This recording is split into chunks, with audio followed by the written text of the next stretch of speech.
Hi all, it's Rolo and Ali. Oh, we're out on a walk and the skies are blue and the sun is out and there's absolutely no one about, so I can say exactly how I feel, which I've been dying to for a couple of days. I think the reason that I have been so desperate to make a comment on this is because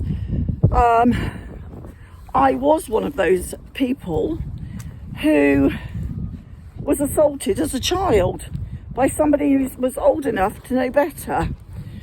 And when I saw that person on that stream, and we all know who I'm talking about, and if you don't, it's a guy called David.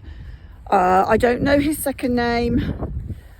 All I can say is that the very moment that somebody who you find out is of that nature comes on, from this I hope we've all learnt that we literally do a Pam and get him off.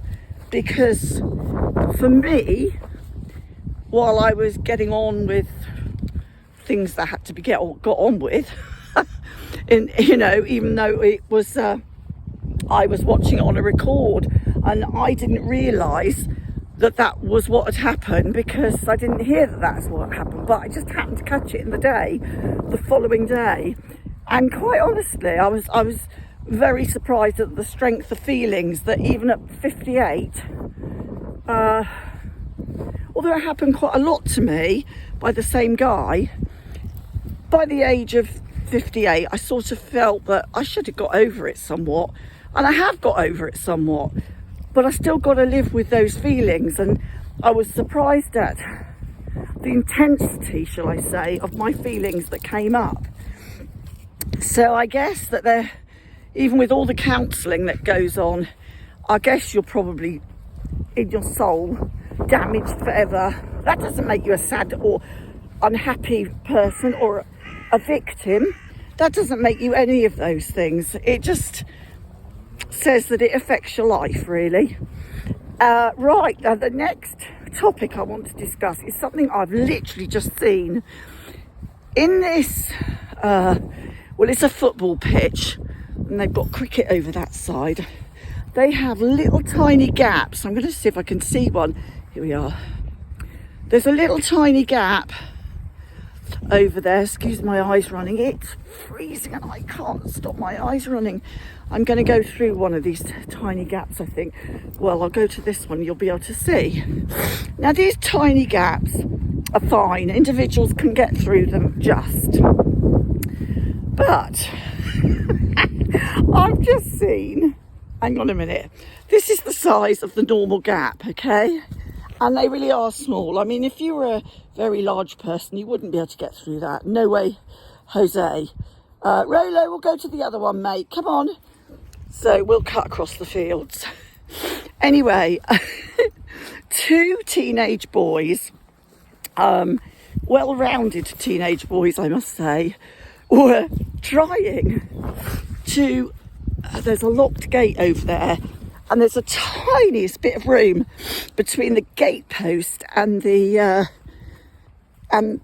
gate itself. There's no way that was built for a human to enter or exit.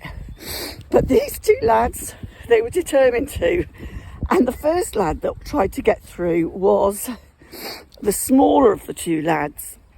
And he put his legs sort of like halfway through like this. And he just stood there, excuse me, sniffing, as if to say, oh, bugger, what am I going to do now? Luckily, he had his, other friend or brother or whoever it was to pull him out. But then the other one decided that, maybe he'd be able to do this too. And I thought, are you two crazy?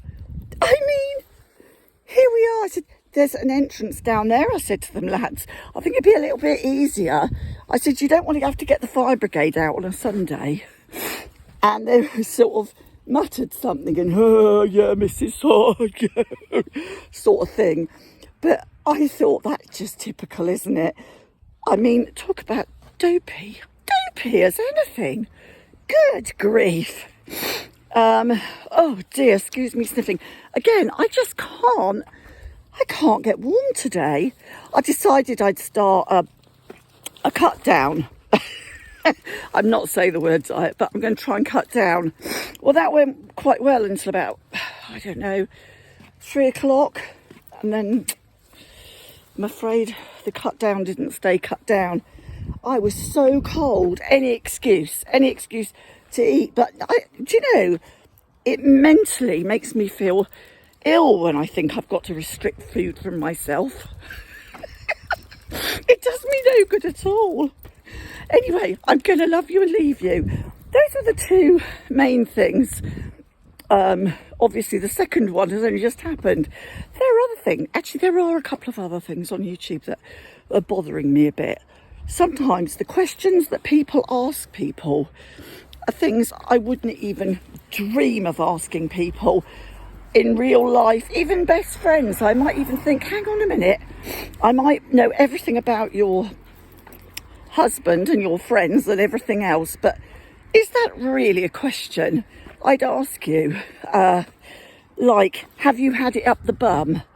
Well, maybe if I was really drunk at a party, I might, but I wouldn't ask that to somebody who's come out of prison that I don't know, we don't actually know his background, or I don't know if that was the exact sentence, I don't want to misquote, but basically that was what was being asked.